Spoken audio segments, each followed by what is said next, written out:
আজারবাইজানের রাজধানী বাকুতে বিশ্ব জলবায়ু সম্মেলনে যোগ দিয়েছেন প্রধান উপদেষ্টা অধ্যাপক ডক্টর মোহাম্মদ ইউনূস। আজারবাইজানের রাজধানীতে বিশ্ব জলবায়ু সম্মেলনের দ্বিতীয় দিনে আজ বক্তব্য রাখবেন অন্তর্বর্তী সরকারের প্রধান উপদেষ্টা ডক্টর ইউনূস। স্থানীয় সময় দুপুর 12টায় বাকু স্টেডিয়ামের নিজামী প্ল্যানারি হলে সম্মেলনের ভেন্যুতে পৌঁছেন তিনি। তার 4 দিনের আজারবাইজানের সফর নিয়ে বাকুতে বাংলাদেশ প্যাভিলিয়নের সংবাদ সম্মেলনে প্রধান উপদেষ্টার প্রেস সচিব শফিকুল আলম সংবাদ সম্মেলনের সফর নিয়ে বিস্তারিত জানান। বলেন, জলবায়ুর ক্ষতি কিভাবে কাটিয়ে ওঠা যায়, বিশেষ করে অর্থায়নের বিষয়ে সম্মেলনে বক্তব্য রাখবেন ডক্টর ইউনূস।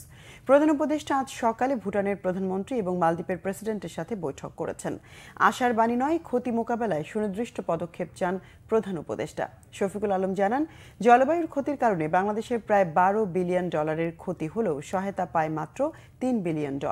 ক্ষতি মোকাবেলায় বাকি 2/3 অর্থ থেকে বঞ্চিত বাংলাদেশ। বাংলাদেশের যে কনসার্নগুলো বা বাংলাদেশের যে ডিমান্ডগুলো, আপনি জানেন এই বছরের COP29 এর মূল হচ্ছে যে এটা একটা ফিনান্স কপ বলা হচ্ছে।